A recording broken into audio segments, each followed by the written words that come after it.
Hi. Oh, yeah. Pets make great traveling companions, but they can also be big distractions. Today, we're talking about pet safety in cars. What are you hunting for, Roxy? I'm Prislak Samana, and this is Flying Fido. I am not a popsicle. What are you going for?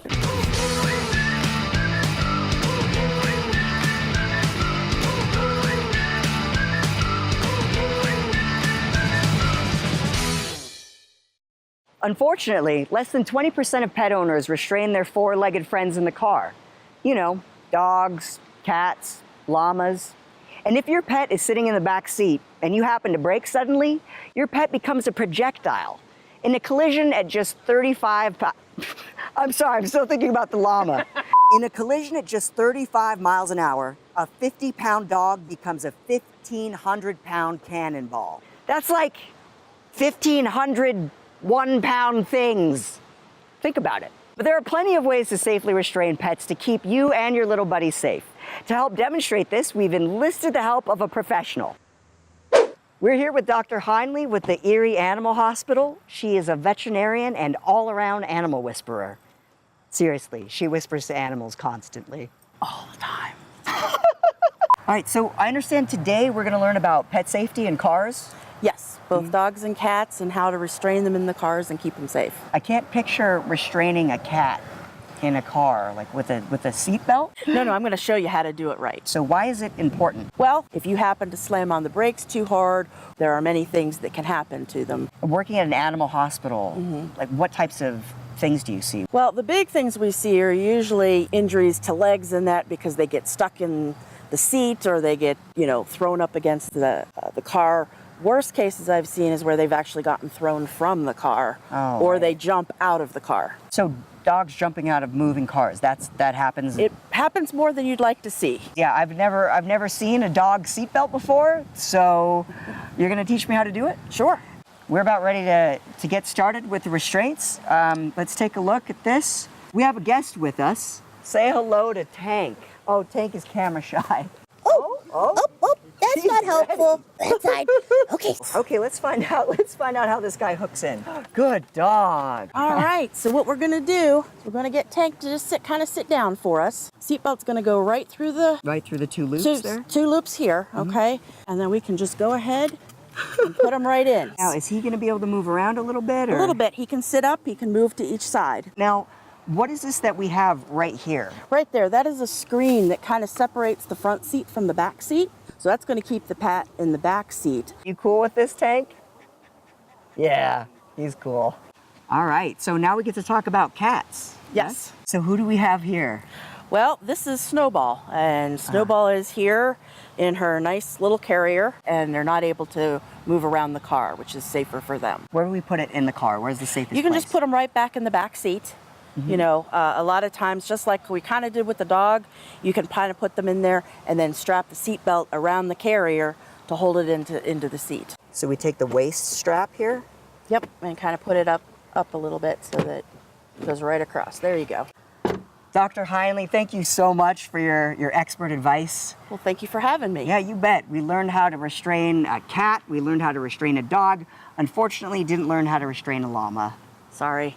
Well, now that we've learned how to properly restrain our pets in the car, let's find out what happens when we don't. You might recall me giving this statistic earlier. In a collision at just 35 miles an hour, a 50-pound dog turns into a 1,500-pound cannonball. Well, hearing that is one thing, but let's see it in a real-world scenario. Roxy, it's okay. If you get into an accident, Erie has you covered. All right, fine. We'll get a stunt dog.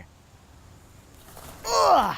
Meet Knievel, the amazing flying pooch, weighted with 25 pounds of goodness. And by goodness, I mean lots of candy, but also tons of weights. We're gonna load this guy into the back of the taxi cab over there.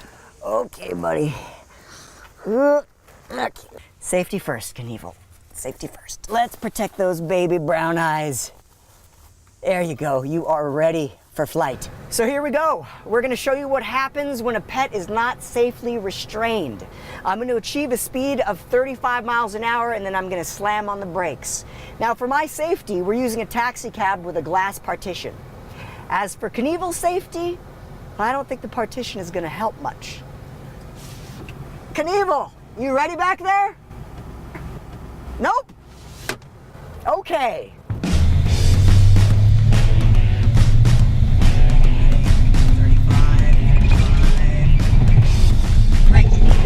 Oh! Knievel, are you okay back there, buddy? Hey, buddy. Where? Oh, he's a little, okay, we have a broken leg. Are you, oh, he is wedged underneath. Oh no, I'm so sorry. I am so sorry, little buddy. Okay, I think we, oh no. I mean, this is not funny. Well, as you can see, the damage is substantial. So please restrain your pets. We're gonna try one other scenario, and that scenario is pet owners driving with their rear windows down. Sometimes their pets have been known to jump out of the back of the window. I should also note, pets jumping out of the back window, not something that Erie Insurance covers. We're gonna test the scenario anyways because really, it's just a fun excuse to throw a piñata out of a moving car. Here we go, here we go.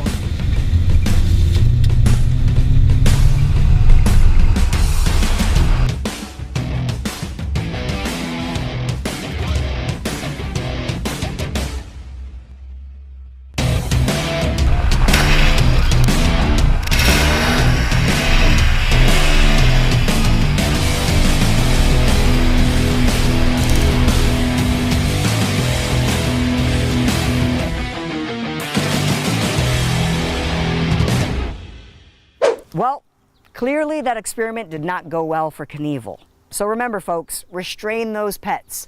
We thank you, your pets thank you, and what's left of Knievel thanks you. Also, don't forget that Erie does cover pets in the event of an accident. We would like to thank Because You Care Animal Rescue, Erie Animal Hospital, Erie Yellow Cab, and the Erie Zoo. For more information, visit us at erieinsurance.com/blog. Butterscotch, anybody?